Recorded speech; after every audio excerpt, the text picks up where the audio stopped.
Are you looking for more out of your life? Do you need ideas on how to start new businesses and how to move forward in your own personal life? Well, guess what? You have come to the right radio show. At You Can Overcome Anything podcast show, you will learn and hear from many people from all walks of life who are sharing their challenges, their stories, the habits, and the mind shifts they had to overcome to become who they are today. On top, you will get a chance to connect and see how you can overcome anything by networking and learning about your next move through this radio show. I present to you our great speakers at You Can Overcome Anything podcast show with your host, Cesar Espino.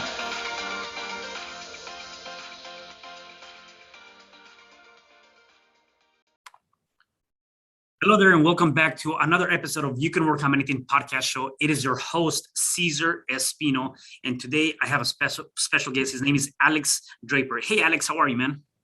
Hey, Cesar, not too bad. Yourself? I'm doing great, man. I'm doing great. I'm glad to have you here today, and I'm so excited to have this conversation with you today. Likewise. Yeah, so before we dive in, I want to just give a little bit of an introduction to our listeners and our viewers of who are you, and then we can dive into some of the questions, okay? So Alex started his life as a trainee school teacher in the UK. In 2002, he moved into adult education, joining a global management development organization. In 2005, he moved to Chicago to build and lead their Americas operations. There he has spent 10 years leading and growing the business while consulting with many in the Fortune 500. In 2015, Alex founded DX Learning after seeing a gap in the marketplace for efficiency-based leadership training. Alex has helped develop and unlock the leadership potential in over 20,000 people with DX leadership programs all over the world. Alex practices what he teaches for an ever-growing global team, as well as at home with 2 children under 3 and people he mentors and coaches. You know, I always love to hear those kind of stories, right? I tell people that there's always we all have a purpose. We all have a reason to be here. And once you find that and you can tap into that, then the life that you have is an abundant life. My question to you is, tell me about your upbringing. Where are you originally from? And what were some of those dreams you had as a kid? The dreams I had as a kid have nothing to do with this. From a truck driver to running a company, definitely not the types of dreams that I had that are now. But anyway, as a kid, I grew up in the UK, a little town called Worcester. I think the village I was at had more sheep than it had people. So countryside living. It was interesting that I think where I got the thirst for what I do now was empathy. So growing up, I was the youngest. Both my parents were divorced a couple of times. My oldest brother is 22 years older than me. My father's probably 90 now. So just when you're growing up and you're surrounded by people way older than you, and then I had lots of nephews and nieces, you start to learn how to talk to people who are not like you. So very young, had to speak to my grandmother. Very young, had to converse at the table with all my brothers and sisters. And that sort of got my understanding of empathy and how to converse and talk to people, which just got more and more as the years went by. Always managed to speak to people who were not like me. And that just continued through life, which got me into where I am today. And I think the teaching piece, I got lost a little bit. I wanted to talk about things that went wrong. Many things have gone wrong, but the one dream I had growing up was I wanted to be a fighter pilot. Don't know where it came from, but I wanted to be a fighter pilot. And that didn't work out so well because they didn't tell me that you had to be really good at math and physics, and I'm not very good at math and physics. So that came crashing down, and then I rebelled. I had a couple of years of life where I just got lost.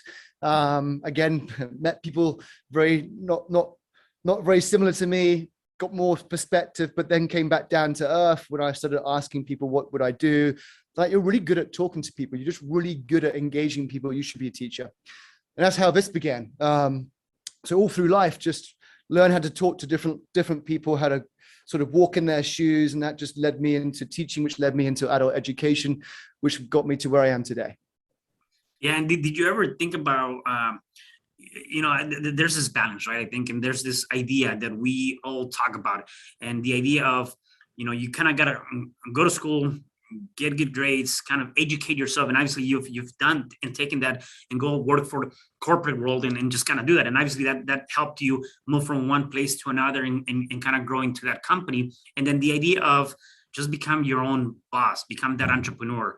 What is your take on that concept, and or how has that evolved for you? I think you said it earlier. I think we just need to do what you're passionate about, and whatever that is in life, you just got to do that. I, for some bizarre reason, growing up, my brother, both my sisters had an entrepreneurial spirit, and very early on in life, I knew that this was gonna happen.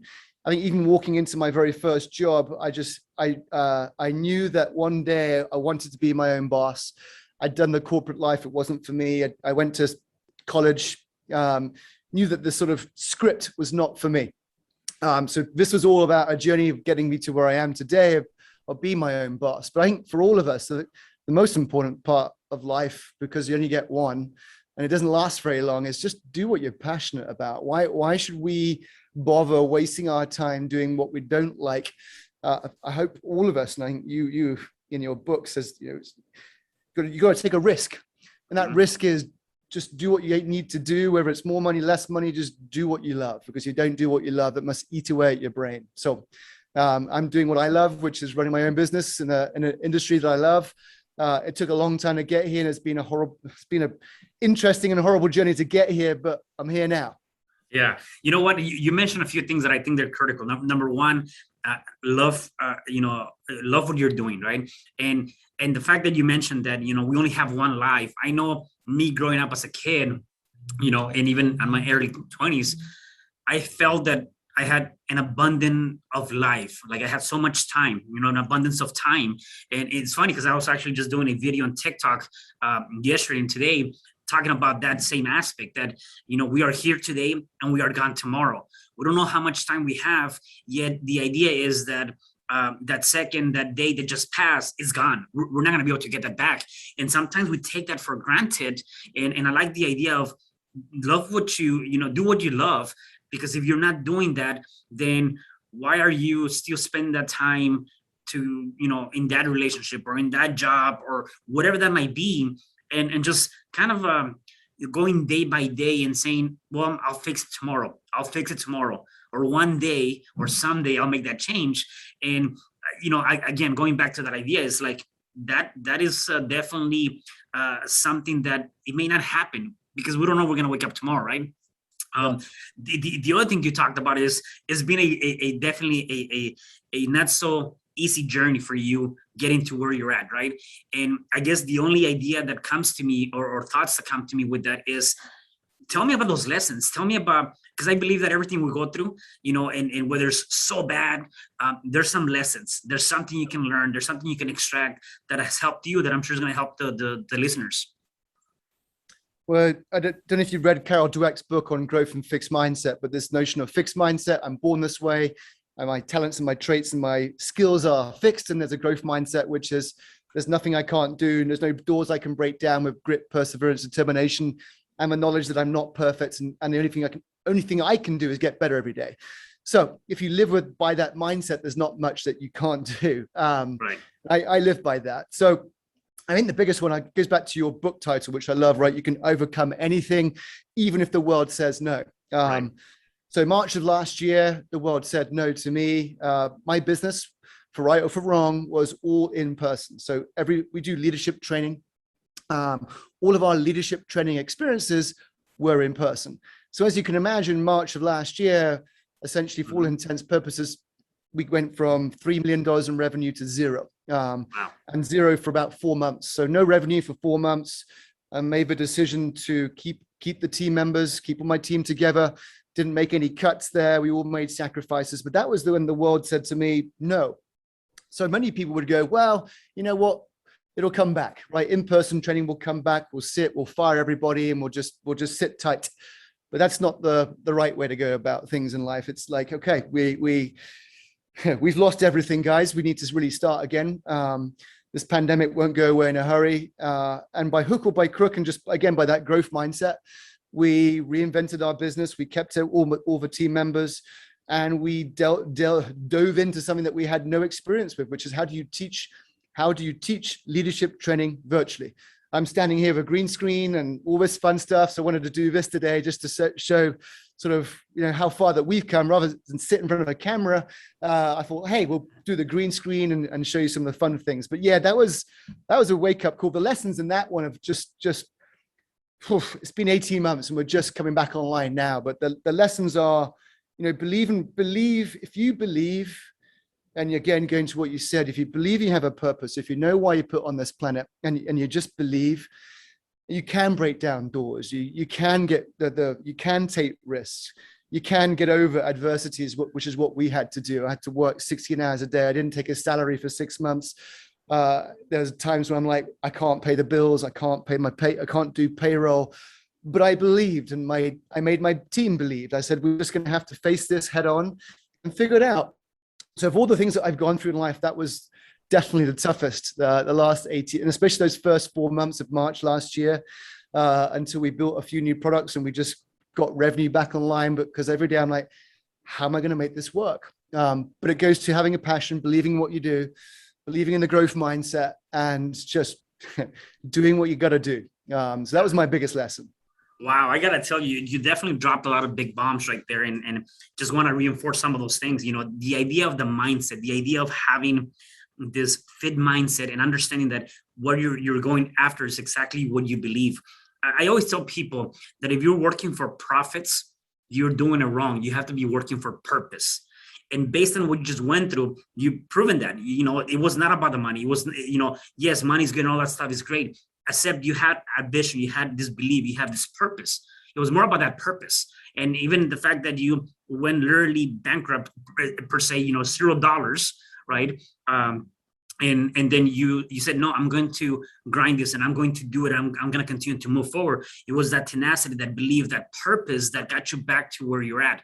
A lot of people will be like, well, I'm not getting the money in, so let me just give up on this and let me go back to something else. And again, that's when you're working for profits. And that only can take you so far, in my opinion. I don't know how you see it. I believe that can only take you so far. You got to be able to have that idea of what is my purpose? What is my mission? What is my highest intention? And what am I looking to accomplish? There's an African proverb that I really like. And it says, when there's no enemy within, there's no enemy outside that can do you no harm. So regardless of the situation, the economy, the pandemic, the society, the government, whatever that might be, as long as you're set here in your mind and you know what you want to do, yeah, it's not going to be easy, of course. You're going to go through some ups and downs, depression, whatever that might be, yet you continue to move forward. I think you're going to end up getting what you want to get. And that's exactly what you did. So let's talk about your leadership program. What are, the clients that you work with? You do one-on-one, you do, corporations. What is that all about?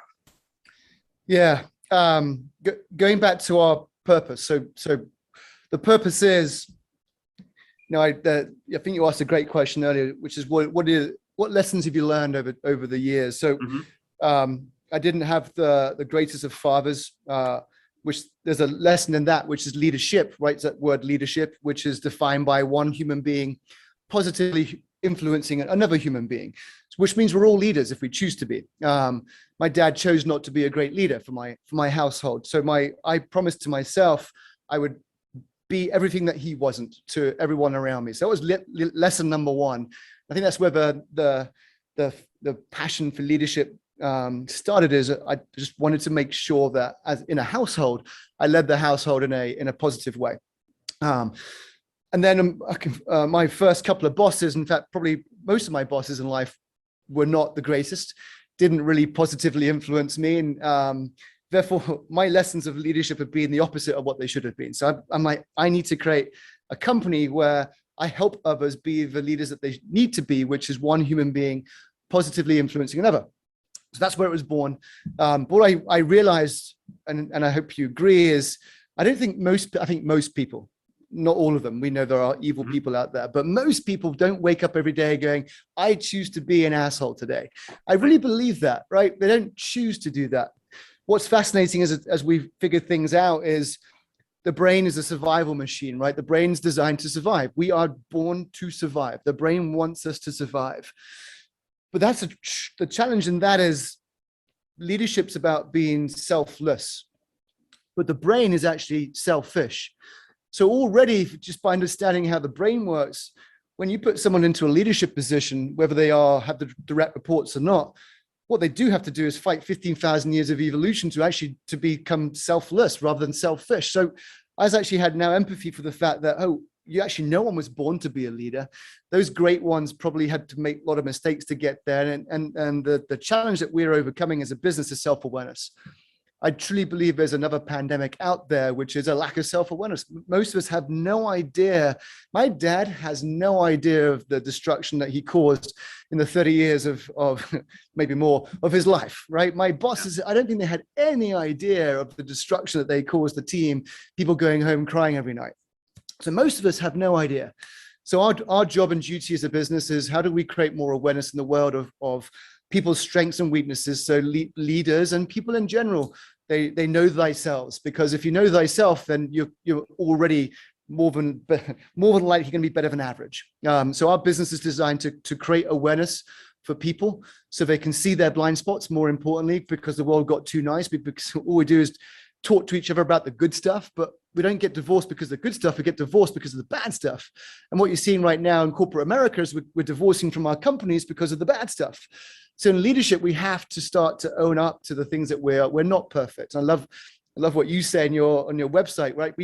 Our job and duty is to get better every day, right? Let's face the things that we're not so good at, the fact that we're all imperfect, right, and let's do that. So my business is all about, how do we show people their blind spots in a way in which they feel motivated to improve them. Yeah, no, I love that. One of the things that you were talking about, right, is that leadership. Do you believe, and I forget where I read this, or I might have heard it, do you believe that leaders are born or they're made? It's fascinating. We start nearly every leadership program that we do with that question. So I'll give you my answer and we'll see if you agree or not. Whether it's 90-10, 95-5, 80-20, I believe you're born with some characteristics that allow you to accelerate your ability to lead. So I take my 3-year-old daughter, Victoria, Queen Victoria. She's the one that literally runs my household. If we don't do what we want her to do, she gets angry. She controls us. She is the ultimate manager. Now, she's not a leader. She's a great manager. Well, she was born with characteristics that just, allow her to more than likely learn leadership quicker than someone else.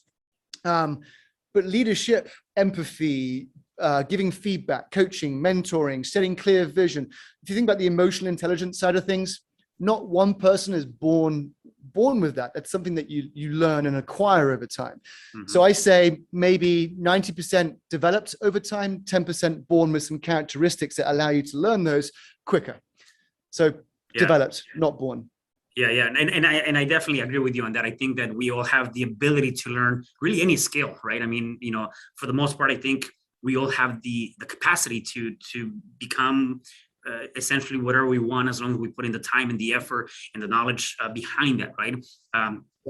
Talking about leadership and with your own experience with perhaps your dad and being the best leader and your bosses and things like that, oftentimes I get asked this question is, people tend to kind of follow that crowd and say, I'm going to be that. You hear this story, your dad drinks, or your mom drinks a lot, so then you became an alcoholic too, right? You kind of follow that, except some break away. What was it for you to say, no, I do want to be a leader. I do want to set an example. I want to be somebody different. What was that one thing, that turning point or that idea that set you apart and broke you away from that?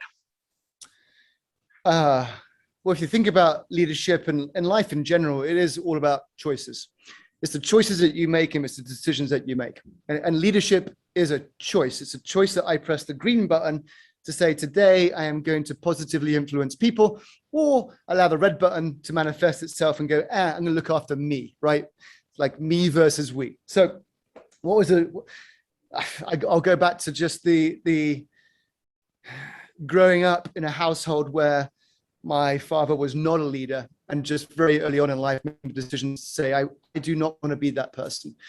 You know, leadership's about a brand. Like, what do people say behind your back when you're not there, right?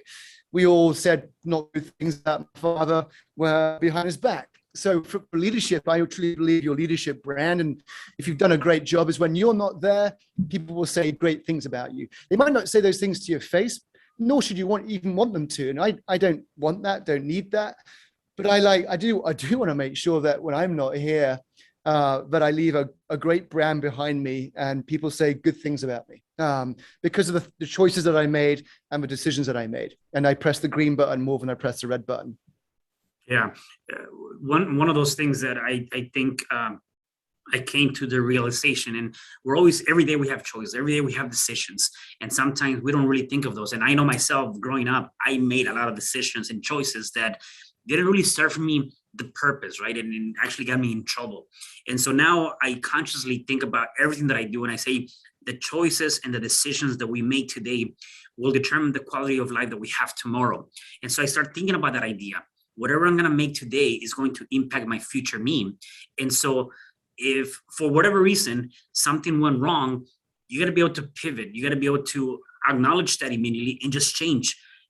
More so, like you said, you pretty much went from making a lot of money to a lot of revenue to really $0. Yet you pivot, you change, you had to make some sacrifices within your own company to be able to say, no, I'm still in this game. I'm going to pivot and create something different. And I'm going to make that decision because it is for my future. A lot of times, some people, not everybody, some people do not see it that way. What is your message for those that might be just taking this idea of, I'm just living day by day, waiting for tomorrow? Yeah. Isn't this going back to the original conversation started around this short-term versus long-term, right? If you're living for the short term and you're living day by day, then you're making choices and decisions day by day. If you're a leader that is leading for the short term, then more than likely your goal, your results oriented, and you're back to the profit. Money, money, money. Short term, short term, short term. Look at the companies and the people out there that die in early death. Is because they were so focused on the short term. And what you're saying is, think long term, have that vision, have that growth mindset, have that belief. We in our leadership programs, we talk about this. It's fall off curbs, don't fall off cliffs. So make lots of little failures, mistakes off a curb, but don't make the falling off a cliff. So see every day as an opportunity. If you have a long-term vision, you basically see every day as a learning opportunity to which you can fall off lots of little curbs. And if every little curb is an opportunity to learn and get better. Of course, we're trying to prevent the cliff from happening. But of course, the pandemic was a cliff for many of us. But it's still, if you had that long-term mentality, if you believe, you have the right mindset, you can get over those mini failures and just see them as an opportunity. Right? And then that's just the difference between short-term mentality and long-term mentality with a vision and a belief. Yeah, I mean that hopefully ties a knot in terms of what you started the conversation with: having passion, understanding your purpose, understanding why you're on this planet. And when you do that, you can be beat down as many times as you want, but you're going to get back up bigger, faster, and stronger. And that's that growth mindset. Yeah, no, I love that. And I think that the only true failure that we're going to have in anything is when you stop trying, when you give up, when you don't want to move forward. That's the only true failure. Everything else might be just little bumps on the road in that journey that are going to take you to, as you mentioned, that long-term vision, whatever that, I call it my highest intention. When I leave this place, what do I want to leave behind? And it's everything that I'm creating between now and then, right? Alex, if people wanted to connect with you, find out more about your company, maybe even work with you, how can they find you? Easiest one is LinkedIn. Just check out my LinkedIn page. So Alex Draper, DX Learning. Check out my website, www.dx-learning.com. Look out for those things. Our whole business model is based upon this thing here called care. It's quite simple, really. If you care for others, they're going to care back. And care is an acronym for Leadership 101, which is provide people clarity, give people autonomy, build a sense of relationships, and treat people equitably. And our book will be coming out in April of next year called The Care Equation. So some places to see us and reasons to use us. Awesome. I definitely, anyone listening to, you got to pick up that book. I love the acronyms, and definitely I know I'm going to pick up that book when it comes out. One thing that really fascinates me about, you is, again, you went through some hardship, you went through some very challenging times, and you overcame that. To me, when I see that, is you have to have, Tony Robbins refers to them as habits, rituals. I want to know what are your habits? Like I'm sure you have some daily habits that you do every day. Maybe sometimes you forget, except, for the most part you do them. What are your daily habits that maybe somebody can say, you know what, I like that, and I want to pick that one of those habits? Gratitude is something that got lost in the mail somewhere. I have no idea where, but just basic gratitude. So think about when you give praise and recognition, when you receive praise and recognition from somebody, all the happy drugs in the brain light up, right? So it's like, hey, thanks for this. I appreciate you about this. So gratitude. So I show others gratitude a lot, huge amounts of recognition, but also some self-gratitude is not a bad thing. So I start every day. I have a little diary, and it's got, hey, 3 things that you're thankful for today. So by starting yourself off of what you're thankful for, it gets your brain into the right frame of mind. I'm thankful for my wife. I'm thankful for this. I'm thankful for my team. I'm thankful for this podcast, whatever it is. Remind yourself of what you're thankful for. So that's one, 2, 3. So 3 things that you're thankful for. And then it actually gives daily affirmation, because you got to pat yourself on the back when you're alive. Right. So what's that pat on the back? I'm really proud of the fact I did this yesterday. So what's some affirmation? Again, it's just getting the happy drugs in the brain going. And at the end of the day, just again, what happened today that was successful, and what could you have done to make it even better? And that takes all of 3 or 4 minutes in the morning, all of 3 or 4 minutes in the afternoon. And that's just a great way to start and end the day. So that's how I, again, trying to get my brain in a good place. That's what I try and do to get it in a good place. Yeah, and again, I think that our brain is probably one of the most powerful things that we have, and it came to us at 0 cost that can either make you or break you. And we got to do more on utilizing that brain, and really some of the things that we have, right? Like just like the oxygen that we're breathing, it came to us for free. The brain, the day that we're here, the life that we have. You've given us a lot of great ideas and a lot of great bombs. So let me see if I can get one more out of you. For the people that are listening to us, that are watching us, what would you say to them if they're going through some sort of challenge, whatever challenge that might be? What would be your one advice to them to overcome that challenge?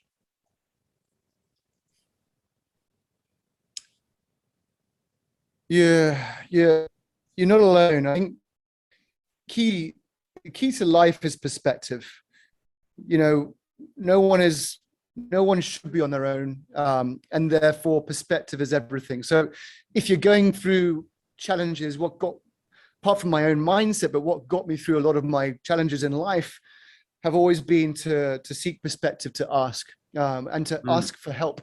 Vulnerability is something that unfortunately our ego-driven narcissistic selves it's difficult because your brain is very self-centered, but be vulnerable, be open, and ask for help. So if you're going through any type of challenge in life, just ask someone, find out who is it, a couple of people that you trust, and reach out to them and ask, because that perspective, just asking for help, just good for your body, it's good for your mind. And just listening to other people speak and having a conversation with someone, don't try and keep a problem to yourself. Share that problem, seek perspective, and hey, we're human. Humans want to help each other. Most of them. I definitely love that. And I know sometimes people might be a little bit afraid of asking, as you mentioned, that ego comes into play, and no, I can do this. And I definitely agree with that. I think that, genuinely someone's there to help you, and you shouldn't be afraid to ask. And if you even don't get the kind of response, then go find somebody else, because there's definitely somebody that can connect with you. Similarly, a lot of people that have been in this podcast, you can reach out to them, and you just never know, right? Yep. So, Alex, I had a really good time being here with you today. Anything else you want to share before I let you go? No, I mean, just on that last comment, you're not, no one's alone here. The more we seek perspective, the more we be inclusive and diverse, and be selfish. Don't be selfish, be selfless. The world will be a better place. So yeah. Thank you for having me. Really appreciate the time with you. Yeah, definitely. Thank you, Alex. And for the rest of you guys, do me a favor. Please make sure that you connect with Alex. Be on the lookout for his book coming out next year. And make sure you share this video, comment, because somebody has to share, somebody has to listen to this message. I'll see you guys in the next episode of You Can Overcome Anything podcast show. Goodbye. Thanks, Cesar. Hi, I'm Cesar Espino, real estate investor, business coach, and consultant, and author of the book, You Can Overcome Anything, Even When the World Says No. My number is 424-501-6046. In my book, I talk about making the necessary changes to shift your mind for prosperity and certainty. Pick up your copy at Amazon. I also love helping families with their real estate and can purchase your house fast and all cash. Follow me on Instagram, Facebook, and LinkedIn. My number is 424-501-6046. Thank you for having me today. I am so glad you've tuned into this podcast. You can find me at your favorite podcast platform where you can like, subscribe, comment, and share.